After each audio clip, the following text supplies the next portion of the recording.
এটা ইতিহাস রেকর্ড, এই পার্লামেন্টের এই লেজিসলেশন সাক্ষী দিবে। আমাদের সকল বিরোধী দলীয় নেতৃবৃন্দ বসা ছিলেন, নার পক্ষেও ভোট দেয় নাই, হার পক্ষেও ভোট দেয় নাই। এনসিপির বন্ধুরা হার পক্ষে ভোট দিয়েছে, সত্য কিনা বলতে পারে। এখানে কি লেখা আছে?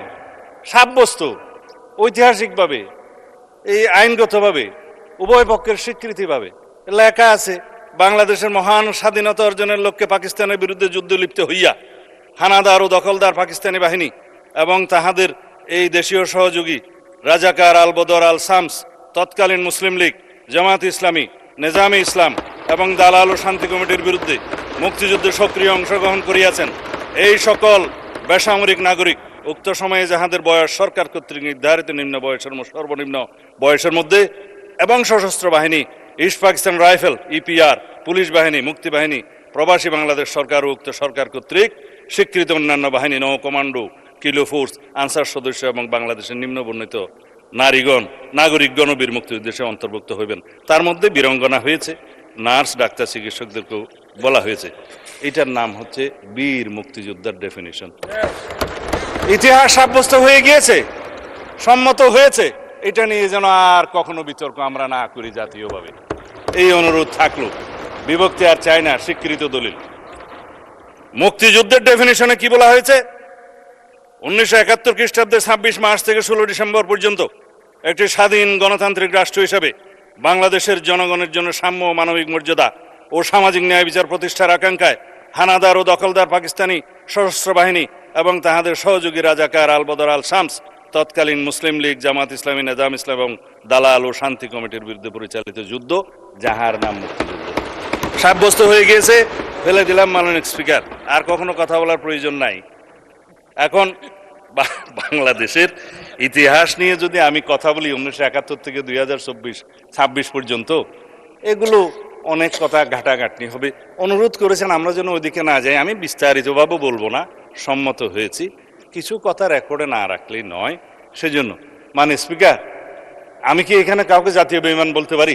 এটা অসাংবিধানিক হবে। হ্যাঁ, ঠিক আছে, আমি চাইলে আওয়ামী লীগকে জাতীয় বেঈমান বললাম না 1986 সালে, এবং তাদের যে সহযোগী হিসাবে, সহযোদ্ধা বা হামসফর হিসাবে ইলেকশনে যারা গিয়েছিল, তাদেরকে আমি কিছু বলতে চাই, এটাও আমার বলা ঠিক হবে।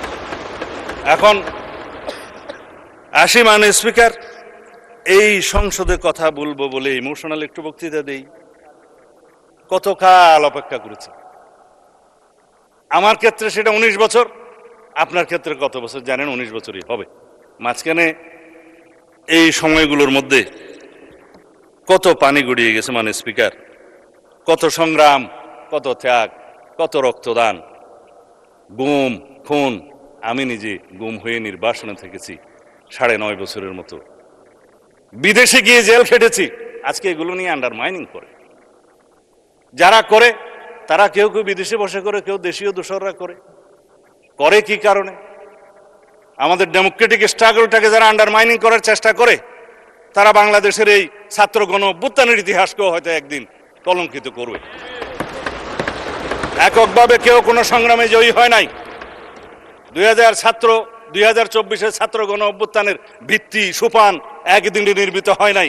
আমরা জানি এই গণতান্ত্রিক সংগ্রামে আমরা বলা হয় যে মুক্তির মন্দিরে সোপানতলে কত প্রাণ হলো বলিদান লেখা আছে অশ্রু জলে।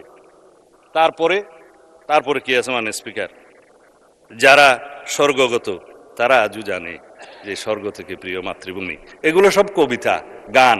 আমি হয়তো ঠিকভাবে বলতে পারছি না, বাট ইমোশনালি এই কথাগুলো বলতে হচ্ছে এই কারণে, যারা গুম হয়ে আজও ঘরে ফিরেনি, তাদের জন্য অপেক্ষা করছে ইলিয়াসের সন্তানেরা।